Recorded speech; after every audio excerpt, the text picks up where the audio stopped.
Hello అండి, welcome back to our channel. ఈరోజు మన వీడియోలో గోధుమ పిండి, బెల్లము, కొబ్బరితో అట్లు చూపిస్తున్నానండి. ముందుగా 2 కప్స్ గోధుమ పిండి తీసుకున్నానండి. అందులో మన స్వీట్కి తగినంత బెల్లం యాడ్ చేస్తున్నానండి. బెల్లం తురుముకున్నాను నేను. అందులోనే పచ్చి కొబ్బరి తురుము వేసుకోవచ్చు, ఎండు కొబ్బరి తురుమైనా పర్వాలేదండి. అది కూడా యాడ్ చేసుకున్నానండి. 2 స్పూన్స్. దానికి సరిపడా వాటర్ వేసుకుని మనం దోశ బ్యాటర్ లాగా మిక్స్ చేద్దామండి. మరీ పలచగా కాదు, మరీ గట్టిగానే కాదు. నేను చూపిస్తున్న విధంగా బాగా మిక్స్ చేసుకుని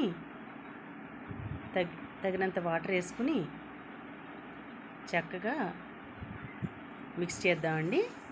చూడండి, బాగా బెల్లము అవన్నీ బాగా మిక్స్ అయ్యి బాగా దోశ బ్యాటర్లాగా వస్తుంది.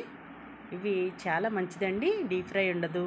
చిన్నపిల్లలకి, పెద్దవాళ్ళు అందరూ తినచ్చండి. కొబ్బరి వేస్తున్నాను, గోధుమ పిండి, బెల్లం కాబట్టి చాలా బాగా వస్తాయండి. టేస్ట్ కూడా చాలా బాగుంటుంది. ఈ విధంగా చూడండి, నేను చూపించిన విధంగా దోశ బ్యాటర్లా రెడీ చేసుకుని పక్కన పెట్టుకుందామండి. ఇప్పుడు మనం ప్యాన్ పెట్టుకుని వీట్ చేసుకుని నేను నెయ్యి వేస్తున్నానండి. ఆయిల్ అయినా వేసుకోవచ్చు, నెయ్యి వేసి చేసుకుంటే ఇంకా చాలా బాగుంటాయండి. అందుకు కాబట్టి నేను నెయ్యి వేస్తున్నాను. చూడండి, నేను చూపించిన విధంగా ఇలా 2 గరిటెలు వేసుకుని, మరీ పల్చగా వద్దండి, జస్ట్ అలా వేసి చిన్న మంట మీద మనం నెయ్యి వేసుకుని ఈ విధంగా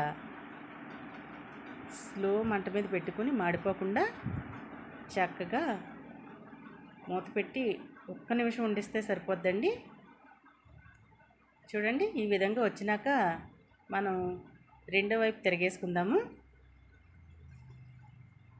చాలా బాగుంటుందండి టేస్ట్ అయితేని. తప్పకుండా ట్రై చేయండి. పిల్లలు కూడా చాలా ఈవినింగ్ టైంలో స్నాక్స్ అడిగినప్పుడు ఈ విధంగా పెడితే చాలా బాగుంటుందండి.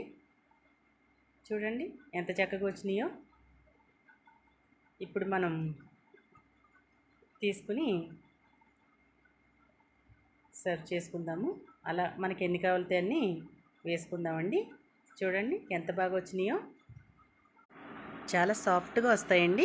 ఇవి చిన్నపిల్లలు, పెద్దవాళ్ళు అందరూ తినొచ్చు. ఈవినింగ్ టైంలో స్నాక్స్లా పెట్టండి, చాలా బాగా వస్తాయండి. తప్పకుండా ట్రై చేయండి.